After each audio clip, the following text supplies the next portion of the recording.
Sebelumnya perkenalkan, nama saya Rahmadani Putri Kita dengan NPM akhir 373 dari kelas Akuntansi Keuangan Menengah F13.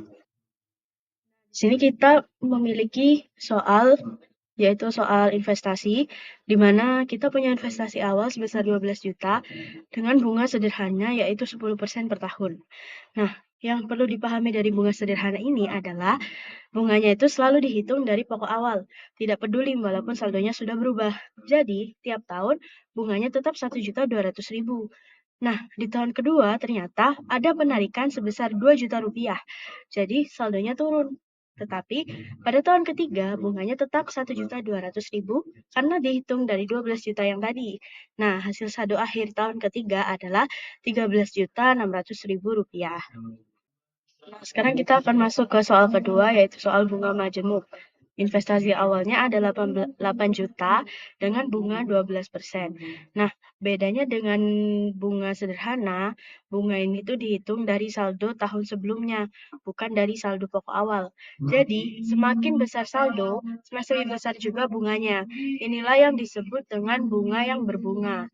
Nah, di tahun kedua, ada tambahan dana sebesar 3 juta, sehingga saldonya langsung melonjak dan bunga yang dikenakan pun ikut membesar. Hasilnya di akhir tahun ketiga kita mendapatkan 15 juta 2.624 rupiah. Jauh lebih besar dibandingkan bunga sederhana meski pokok awalnya lebih kecil. Di soal ini, kita menabung secara rutin 2 juta rupiah setiap akhir tahun selama 4 tahun. Nah, yang menarik, bunganya ini tuh berubah di tengah jalan. 10% di tahun pertama dan tahun kedua, lalu naik jadi 12% di tahun ketiga dan tahun keempat. Nah, cara menghitungnya itu sederhana. Yang pertama, ambil akumulasi tahun lalu, kembangkan dengan bunga, lalu ditambahkan dengan tabungan baru. Karena bunga naik, pertumbuhan di tahun 3 dan 4 menjadi lebih cepat. Untuk perbandingannya, kalau bunganya tetap 10% dari awal sampai akhir, hasilnya itu hanya 9.282.000. Tetapi, karena kita naik ke 12% juga, kita mendapatkan 9.558.600. Jadi, selisihnya adalah 276.600 rupiah hanya dari kenaikan bunga 2% saja.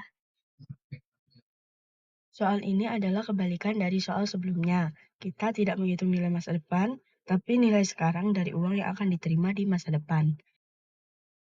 Ada 4 pembayaran berbeda selama 4 tahun dengan tingkat diskonto 10%. Konsepnya begini, uang 3 juta yang diterima tahun depan nilainya tidak sama dengan 3 juta hari ini karena uang hari ini bisa diinvestasikan.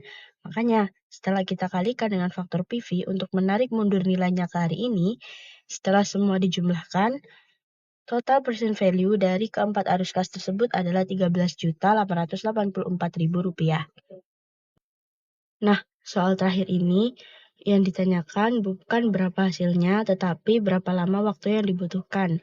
Kita punya 10 juta, ingin jadi 15 juta dengan bunga majemuk 8% per tahun.